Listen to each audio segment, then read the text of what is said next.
So today I was thinking I'm gonna head up north from Edinburgh to a little village called Aberdour. I used to live up in the village, and every day I would go down to the cliffs, down to the sea, take photos of whatever I could find there. My favourite though would be the small colony of fulmars that nested on the cliffs down there. I've called up a friend of mine in Aberdour, and he said there's a few fulmars back on the cliffs now. So the idea is to head up to Aberdour, meet up with Euan and take some photos of fulmars.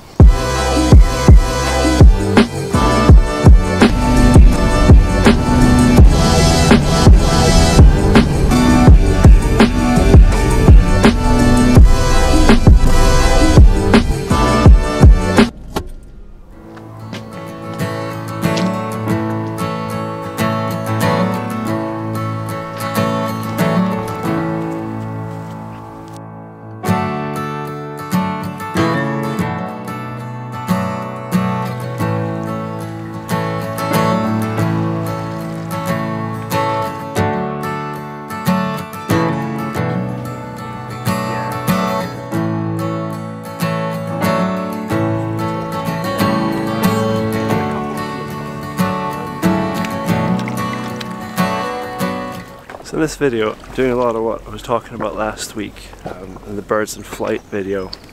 We're out here in Aberdour and we're capturing fulmars that are nesting up on the cliffs here. It's just perfect with the sunlight here behind, and just capturing them as they come in to land on the cliffs and circling out to sea here.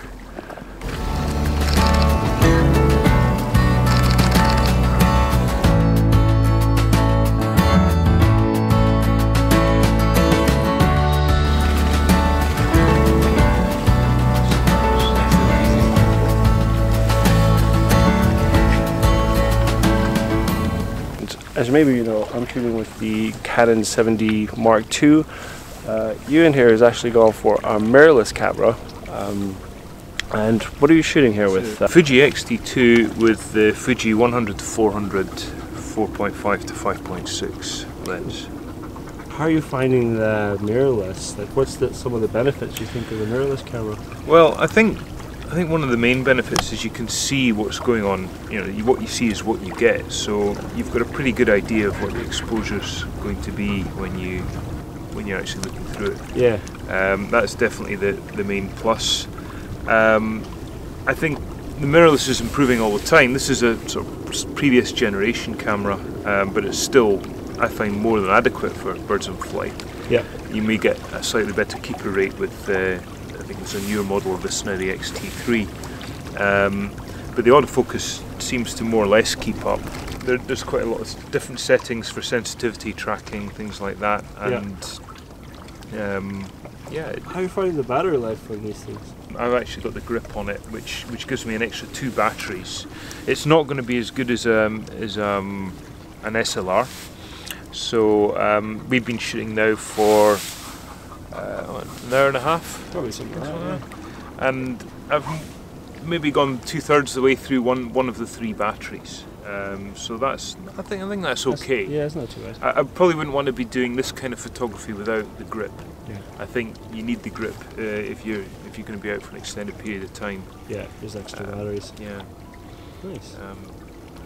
But yeah, apart from that, it's really, I think, historically, the mirrorless, the autofocus wasn't as good as an SLR. I think now the gap's closing quite a lot, and certainly with the latest cameras, you're getting pretty close to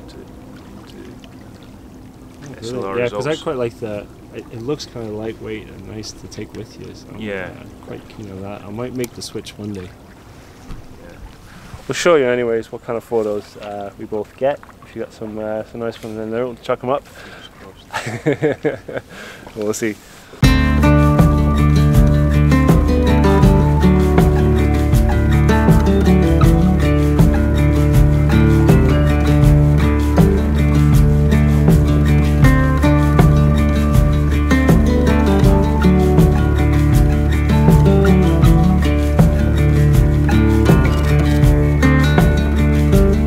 Yeah, it's a hot day. I'm hanging in the sunshine. Really nice place to go for loads of variety of shots.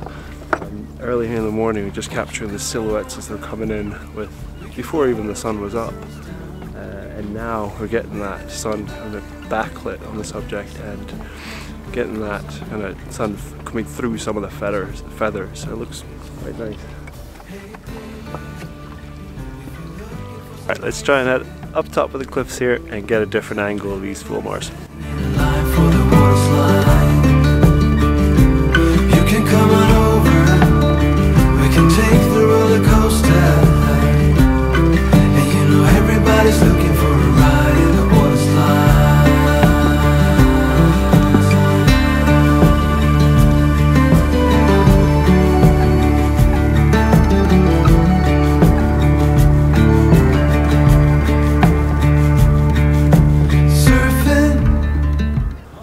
Probably the second most photographed pier in Fife.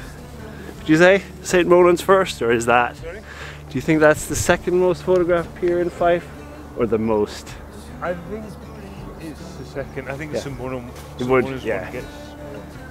It does. St. Monan was this really cool. Does slightly beat it. Hey baby, if you're looking for some crazy, I tell you everybody's standing in a line for the water slide. You can come. Alright, so we're just on top of the cliffs now. If we have a little peek over here, we should see the fulmars here.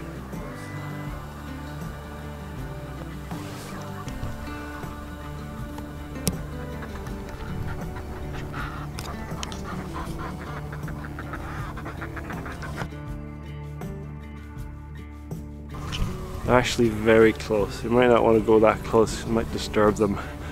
They tend not to always be this high up the cliffs. And very often they're much lower, and we're not really disturbing them, but I have to be a bit careful now. Baby, if you're looking for some crazy,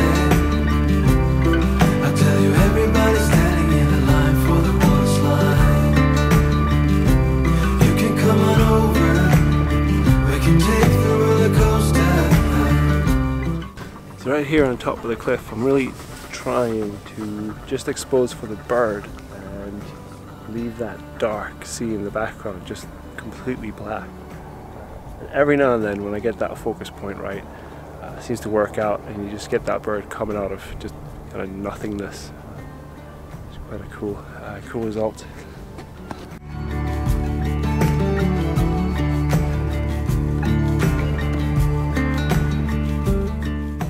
So these fulmars might actually look quite a bit like gulls, but they're true seabirds, and they got this funny little device on top of their nose, which basically they can excrete salt, so they can drink the seawater, and they'll like spend most of their lives way out at sea and only come into land actually to breed. You can separate them by, they have very stiff wing beats, so once you get your eye into them, you can actually tell them apart from quite far away. And also, if good light and you're catching them through binoculars too far away, you can also see their white head. It's almost like a flying golf ball way in the distance, just kind of flittering about.